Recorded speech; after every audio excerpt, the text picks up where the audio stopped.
Olá pessoal, aqui mais uma vez é Evandro do Instituto Federal do Sul de Minas e esse segundo tutorial do edital 163/2019 é para a gente esclarecer algumas questões em relação ao preenchimento da pontuação declarada, que é um critério para participação nesse edital, ok? Então vamos lá. Por que, né, fazer o preenchimento de uma pontuação declarada?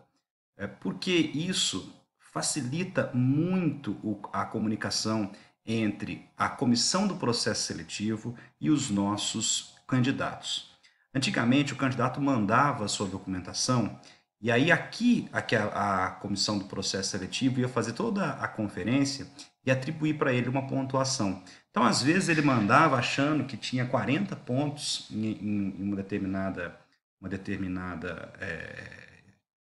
quesito do edital, né, uma determinada experiência, e aí a comissão do processo seletivo dava 30 para ele, ou dava 25 por entender diferente, e havia uma grande frustração e uma chuva de recursos, porque o candidato tinha um entendimento, a comissão tinha outro, né? Agora, com essa pontuação declarada, a gente consegue criar uma afinidade maior entre aquilo que o candidato está mostrando para a gente que tem, aonde que ele está mostrando, e a comissão do processo seletivo consegue fazer essa conferência, né? Então, a comissão do processo seletivo, agora, ela confere isso que ele está dizendo, esses meses que ele está dizendo que ele tem mesmo? Então, onde é que ele está mostrando que tem? Fica muito mais fácil.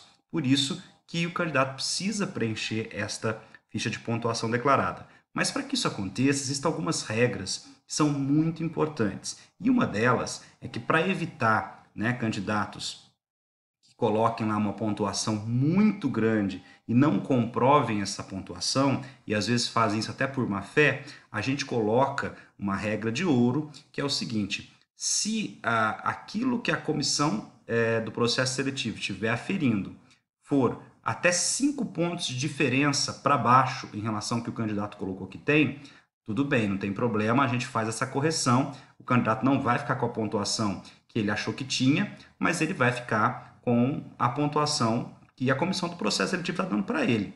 Se ele tiver uma diferença maior do que 5 pontos, ele vai ser desclassificado. Por quê? Porque essa diferença de 5 pontos é uma diferença aceitável. E é possível que exista mesmo, né? Uma diferença de entendimento. Mas mais do que isso, fica complicado. Então, assim, esse correto preenchimento da ficha e esse entendimento do que vale, do que não vale enquanto pontuação é muito importante para a gente. Por isso que a gente tem essa regra. Então, preencher a ficha corretamente mostra que houve um entendimento do edital. Então, isso já é algo importante para nós, né? Que o candidato tem essa interpretação importante sobre aquilo que é, o que não é, o que pode, o que não pode. Se ele faz tudo corretamente, melhor ainda. Sinal que é uma pessoa organizada, que tem capacidade, né, desse tipo de organização, desse tipo de entendimento, e para nós esse perfil é muito bom. Então, por isso que essa regra existe, ela não é ilegal, muito pelo contrário, ela é totalmente aceita dentro de várias realizações, de várias instituições por aí, não há nada que a proíba, ok? E ela tem nos ajudado muito a selecionar candidatos cada vez maiores, cada vez mais bem qualificados para os nossos editais. Agora, o que acontece é que você tem que ter muita atenção na hora de preencher, portanto, a sua ficha.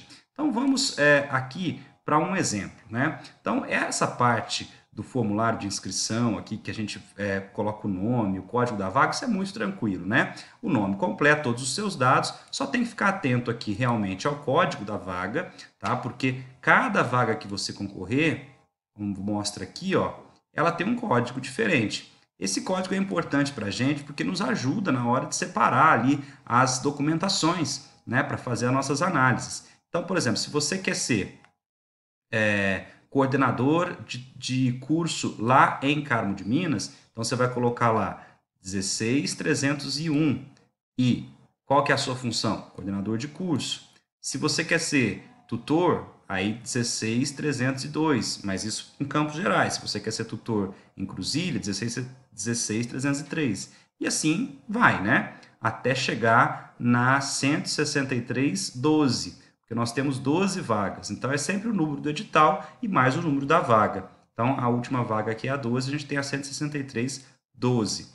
Isso é um código que facilita a nossa vida na hora de fazer a aferição da documentação, tá certo? E a função você sempre vai achar aqui, ó, neste outro canto, ó, edição de vídeo, no caso desta vaga aqui, beleza? Bom, fora isso, essas questões de endereço é tudo muito simples, né? Muito fácil, então a gente não precisa se atentar a isso. Agora veja, quando você anexa na sua documentação o comprovante do requisito mínimo para participação digital, então você tem que preencher essa parte aqui, ó. Declaro cumprir os requisitos mínimos para a vaga pretendida, de acordo com os comprovantes anexados nas páginas. Em quais páginas estão esses comprovantes? Então, imagine que o seu comprovante seja apenas um diploma e ele está lá na página 9. Então, você vai colocar, ó, está na página 9. Agora, vai que é um diploma e também você tem lá vários comprovantes de experiência profissional, porque tem alguns cargos que têm experiência mínima. Então, você vai colocar de 9 a 14, nas páginas de 9 a 14 dessa documentação, beleza? Bom, aí você tem que preencher aqui quantos pontos você faz em cada uma das provas de título de experiência profissional. A prova de título ela tem 3 categorias, né? Que é a T1, T2 e T3, e a de experiência profissional também, 3 categorias. O que vai variar é o tipo de coisa que vale ponto em cada uma das funções, em cada um dos cargos, em cada uma das concorrências. Então, nós temos 4 concorrências, né? A gente tem a categoria A, que são os tutores de coordenação de curso. Nós temos a categoria B, que é para o coordenador de plataforma. Temos a categoria C, na verdade aqui está escrito D, mas é C, que é do design instrucional. E temos a categoria D, que é do editor de vídeo. Então veja, se você está concorrendo na categoria A, por exemplo, né? Que é para tutoria ou coordenação de curso. Então, como é que você vai preencher lá a sua pontuação declarada? Você vai ver, T1 é o quê? Diploma de licenciatura. Eu tenho diploma de licenciatura? Se eu tenho, eu vou anexar esse diploma na minha documentação e vou colocar lá que eu tenho 10 pontos na T1. Por quê? Porque eu tenho diploma de licenciatura. Agora veja, se você não tem diploma de licenciatura, não coloque, porque senão você vai ser desclassificado. Então, às vezes, a pessoa tem lá o bacharelado em administração, ou tem o bacharelado em informática, por exemplo, ou qualquer outro curso, mas ela não tem licenciatura. Então, não pode chegar aqui na T1 e colocar 10 pontos, se você não tiver. Agora, tem a licenciatura, então coloque, mas não tem, não coloque, é 0, e aí você continua participando do processo seletivo, você não vai ser desclassificado, você pode pontuar em outras áreas, né? E aí, em que página você anexou esse diploma de licenciatura? Vamos imaginar que você anexou na página 15. Então, você vai vir aqui e colocar 15 nessa coluna 4. Então, você tem 2 colunas para preencher. A coluna 2, onde você vai colocar quantos pontos você faz em cada prova, e a coluna 4, onde você anota para a gente em qual página da sua documentação está a comprovação desta pontuação que você está se atribuindo aqui, né? Então, vamos lá. A segunda prova que pontua ali é a T2, Diploma de Pós-Graduação Lato Sensu, que é a especialização que a gente chama, né?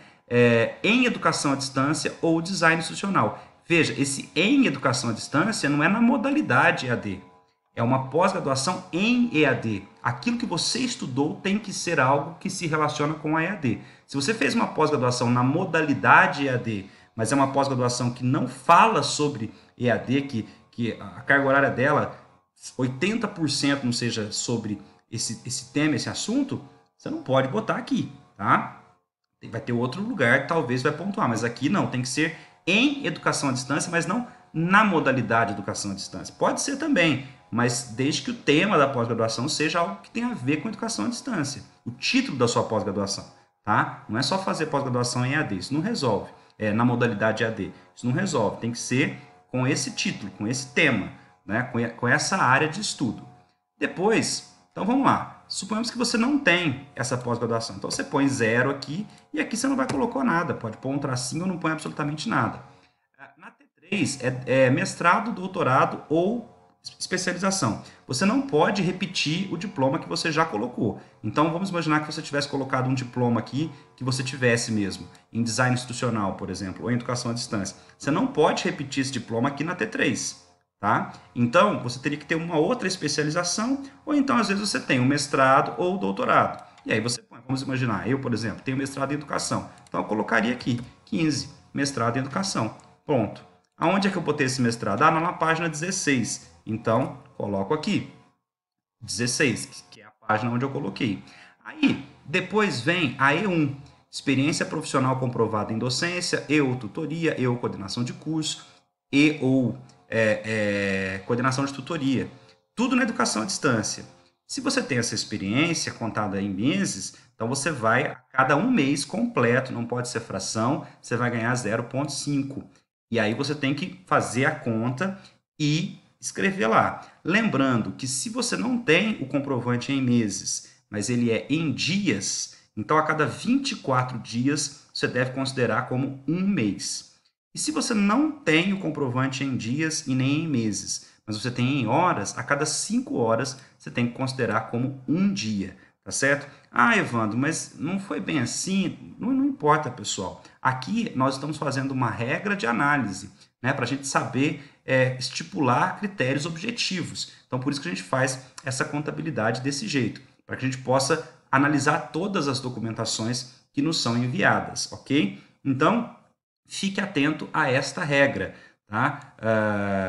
Então, vamos imaginar que eu contei lá tudo e eu vi que eu tenho 10 meses de experiência em docência, ou em tutoria, ou em coordenação de tutoria, ou em coordenação de curso, né? Se eu tenho 10 meses de experiência, então eu vou fazer jus a 5 pontos, porque vale 0,5 cada mês, tá? E aí os meus comprovantes estão entre as páginas 17, mas tem também comprovante na página 18, desculpa, tem comprovante na página 18, tem comprovante na página 19, tem comprovante na página 20 e tem também um comprovante na página 21, tá? Lembrando que nós temos as regras próprias para você comprovar isso daqui, né? Não é qualquer coisa que comprova, tá certo? Que você atuou na educação à distância. Precisa estar escrito com todas as letras, educação à distância. Se não tiver escrito assim, fazendo referência à educação à distância, não vai ficar claro que você atua na educação à distância, por mais que você tenha boa fé, e nós não vamos poder aceitar, tá certo? Outra coisa que as pessoas têm cometido de muito erro, elas têm mandado contratos. A gente aceita contrato? Aceita, mas no contrato nós temos que ter ali alguma coisa dizendo, qualquer prova, qualquer afirmação de que aquele contrato foi cumprido até a data que você está se referindo. Porque só mandar um contrato, por exemplo, que foi lavrado em outubro de 2014, que valia por 2 anos, mas mais nada além desse contrato, a gente não sabe se o contrato foi cumprido até o fim ou não. Então a gente precisa ter esse tipo de comprovação. Então, muita atenção aqui, tá bom? Aí tem a E2 e a E3. Vamos imaginar, que eu estou com o tempo apertado aqui do vídeo, que você não tivesse nada. Então, você não colocaria nada aqui. Pronto, preencheu a sua ficha, preencheu a sua pontuação declarada. É isso. Faça a conta, né? E se tiver alguma dúvida, pode entrar em contato com a diretoria de educação à distância. Nós vamos poder dizer para os candidatos o que é válido, o que não é válido, o que pode e o que não pode. A gente não pode ajudar o candidato nisso, porque seria aí até ferir o princípio da impessoalidade, tá certo? Mas a gente pode sim prestar os esclarecimentos. Depois coloque aqui, né, a cidade, o ano, o dia e também a sua assinatura conforme o seu documento de identidade. E aí você não vai ter problemas conosco, né, e nem problemas com a comissão do processo seletivo na hora de fazer a análise do seu edital. Isso vai evitar dissabores para você, vai evitar recursos, né, que também às vezes são desagradáveis, mas para a gente não, tá tudo certo, a gente responde tudo que vier. Mas para o próprio candidato mesmo, às vezes é melhor ter algo mais bem esclarecido. Então,